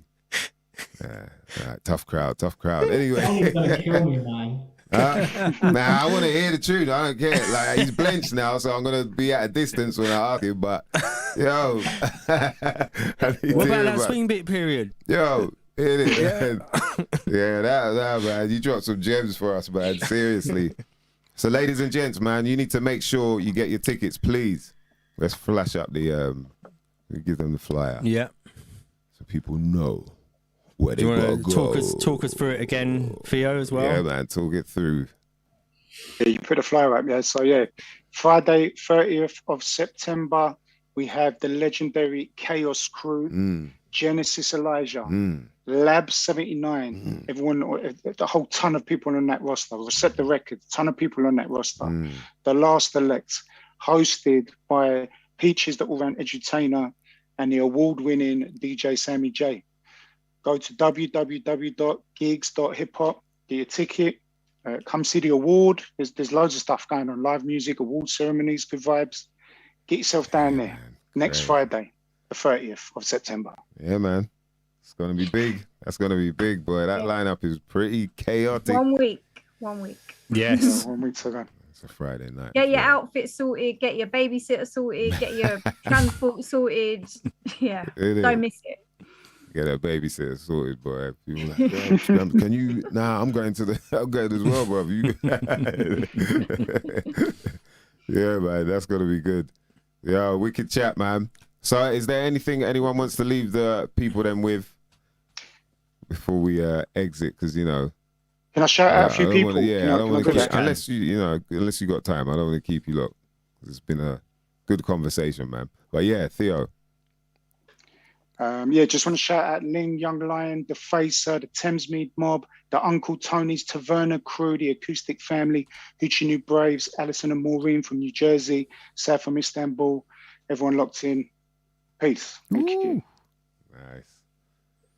Yes, man. I'm just lining up this Chaos Crew track to take us out. Yes, Sammy J. Any words for the people? And how can we get hold of you as well? Yeah, just for anyone that's not sure what's going on with the UK scene right now, just come to this event because it's really a snapshot of what is, what I really believe in right now is we've got so much talent, like you said about the getting not so good stuff sometimes, and yeah, of course that happens, but what amazes me is the amount of good stuff I do get. We have got so much talent. I struggle with my 2-hour show every week. There's stuff I want to play and I don't get time to play. There's just so much good stuff, and I think this is a really good representative. Obviously it's not every single person ever, of course, but I think it's a really good lineup, a really representative example of what is going on right now, old, new, in between, just pure talent. Yeah, for real, you're not lying there. How can people get hold of you if they want to get tunes over or check out the show and whatnot? Yeah, well, my show is every Saturday 8 till 10 on the Big Bad Itch FM. You can get in touch with me on my socials. DJ Sammy JAY on the Insta is probably the best one. I'm most active on there. I've got Twitter as well, DJ Sammy J, but it's got an underscore, DJ Sammy _JY, because someone stole my name. I don't know. My email, djsammyj@gmail.com. be nice and make it easy. You know, don't go, yo, play my tune and send a YouTube link or something. You know, good point. If there's an MP3 or WAV attached and you're nice to me, that's going to put you in good stead. Right. So attach a WAV or MP3. Don't be sending those. All right. Yeah. Makes sense. All right. Kaos Krew. Any last words for the people before big they up see? to our brother Peekaboo, who we love. Yeah, shout out to Peekaboo. You know, is not here with us today, but next week should be all good. Come on down. Yeah, thank you very much, guys, for giving us this opportunity to come on. Nah, man, thank you for I'd coming like on, to man. give a couple of shout outs Yes, to the sir. missus, to the children, LSK, Scorpy God, Daddy Speedo, MC Reason, Saya, and Peekaboo. Get well soon, bro. Yeah, man. God bless. It's been absolutely fascinating. I'll see you all on the 30th, yeah? Yeah, see you lot on the 30th, for real. Yo, what Dan said, man. Yeah, it's been amazing, man. Like, a really good chat, really enlightening, and you definitely took us to a time, you know what I mean? It felt like, you forget you're in the room type thing when you're hearing like, what?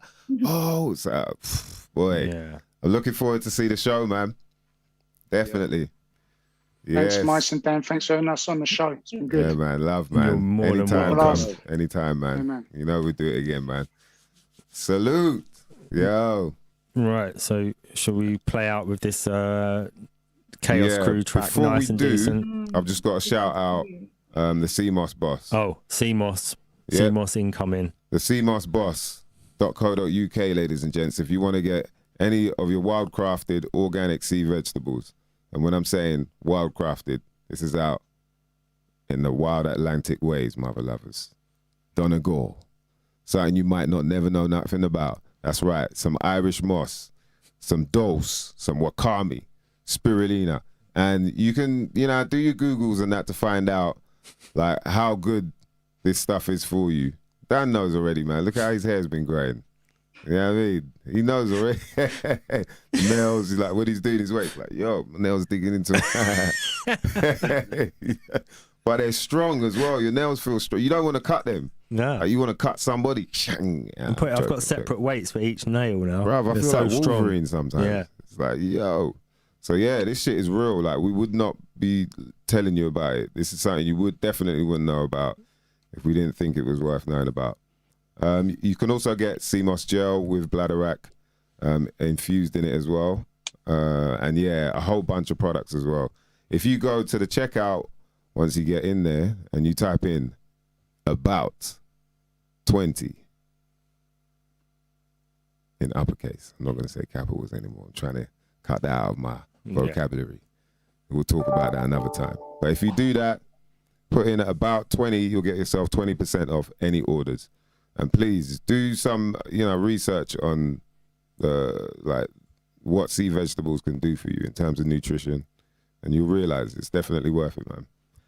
Yeah. Ladies and gents, we want to thank the Chaos Krew for coming through. Johnny D, TJ Chill. We want to thank DJ Sammy J, the award-winning DJ Sammy J, by the way, for coming through. HFM's finest. Saturday nights, what's that, 8 till 10? Yep. You got it. And shout out to Theo, man, for making it happen, man. We appreciate you, brother. Definitely, man. Hoochinoo. Thanks for having us. Going strong, boy. Going strong. 30th of September, Brixton Jam, ladies and gents. We're going to go out with this one. Shout out to the Common Sensors, man. Master Detective, I see you. I'm going to hit you up. There's a few other people that came through, man. Thanks for coming through, as always. We're going to go out with this one. You know what I mean? Nice and decent. Some shit you might not never know nothing about. My name is MysDiggi. That's Dan DNA. And guess what, bitches and bitchettes? We're out.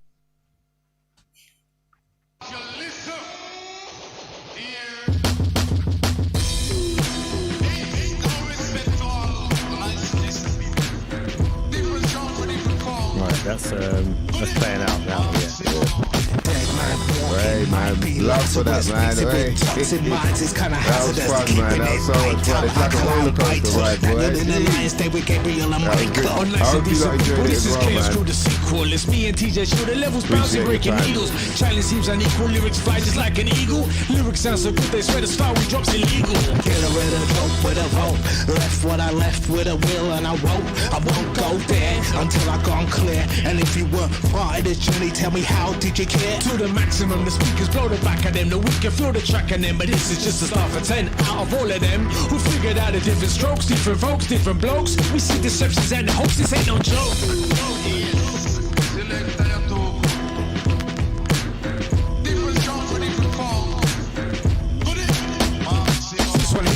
So you pick it up, you pass it on, you watch it last throughout the years. Like the Chaos crew going strong all day long, all month, all year, or decade, or century, man. The music's gone clear right Tell here. me, what's the good you done lately? Grab a tornado by the tail and get feisty. Can't fit square pegs into round holes. Can't detach a bone to hold the words from the soul. This is just a masterpiece, disasters on to faster beats. A masterclass of rhythm and speech. We got the vibes that just reach like a window down, drumming to the funky sound. People jumping up and down, some of them smiling, some of them frown. 3 men 3 times, here's what I'm guessing.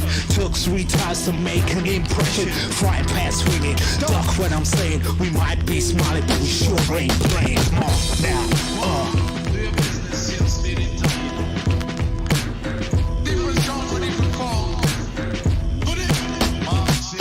Step up, salute, veteran elders and the youth. Always speaking truth when treat the birds as tempt to root. This is the proof. break a cold break danger. Ask questions to establish the premise from the framework. From hand me down to mix me down, stay at home to move around. Lisbon out to London town, bring the clash, we bring the sound. Flip the imagery, change the goal. Always prefer to be the warm that be cold. You can look up, you can get up. Don't keep falling for the south, keep on reaching for the stars. Be relentless, don't you give up. No packing in his selling, soul is intended. The hand of fellowship is what we extended. Lyrical style and pattern, bounce from Jupiter to Saturn. Double taking, double tracking, whilst we styling up the fashion. A spiritual solution breaks an old evil. Relationship conflict solved between people.